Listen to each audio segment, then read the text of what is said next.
السلام عليكم شباب، شلونكم؟ شو اخباركم؟ ان شاء الله بخير. رجعت لكم فيديو جديد. طبعا فيديو اليوم راح احكي بخصوص موضوع للناس اللي يقولون ايباد 9 بيلاق، ايباد 9 يعلق، ايباد 9 يحمى. طبعا مو بس ايباد 9، اي ايباد او اي موبايل يحمى ويصير بيلاق. فانا اليوم جبت لكم طريقة تقلل اللاق، تقلل من نسبة اللاق، وانت راح تلاحظ الفرق بهاي الطريقة.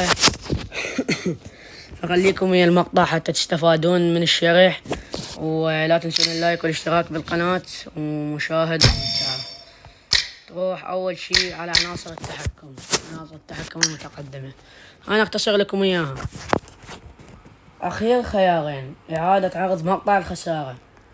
شوف ندوس عليها. يمكن استخدام خاصية إعادة عرض مقطع الخسارة في الوضع الكلاسيكي ووضع الأركيد فقط. قد يتعرض جهازك لبعض البطء أو زيادة الحرارة بعد تفعيلها، يعني تزيد السخونة وتقولون لي جهازنا يحمى. تتوفر هذه الخاصية حاليا على بعض الأجهزة فقط. تابعنا المزيد من المعلومات. تروح على الثاني الخيار: يجري التسجيل لحظات البارزة. عند تمكين هذا الإعداد سوف يتم تسجيل طريقة لعبك في المباريات تلقائيا، وسوف تتمكن من عرض التسجيلات في النتائج وإحصاءات المسيرة واللحظات. بين قوسين حاط لك: قد يؤثر هذا على سلاسة المباريات. يعني شنو؟ ينزل الفريمات انت تلعب. فذني الخيارين الأحسن إلك تطفيهن اثنيناتهم. أنا مطفيهن هسه، انت هم تطفيهن، سوين تعطيل. تروح على الرسومات الجغرافيكية والصوت. أول شي ذني الفوق تسوين سلاسة، أول وحدة.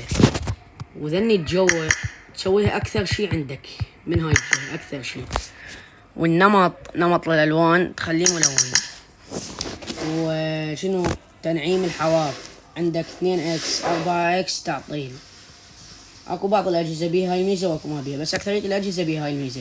فانت الاحسن تخليها تعطيل، لان شوف يحسن جوده الصوره ولكن يزيد من استهلاك البطاريه، يعني يقلل نسبه البطاريه يعني بنسبه اسرع.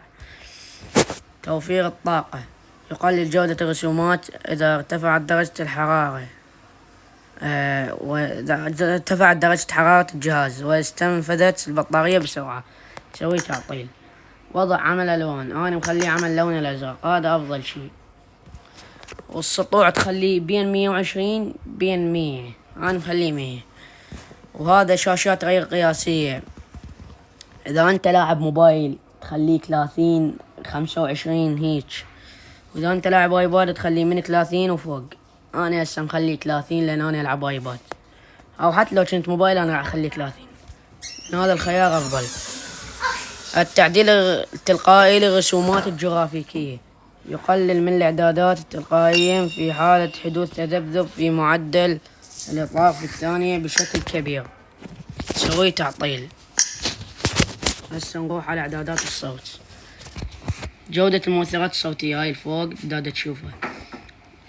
حاطيلك بين قوسين: قد تؤدي جودة المؤثرات الصوتية العالية إلى سخونة جهازك واستهلاك المزيد من الطاقة وتقلب معدل الإطارات في الثانية. يعني أول شي خلي جهازك يحمى، ثاني شي استهلاك المزيد من الطاقة، البطارية تنزل بسرعة، تقلب معدل الإطارات في الثانية ينزل من الفريمات انت وتلعب. فالأحسن تخليه منخفضة.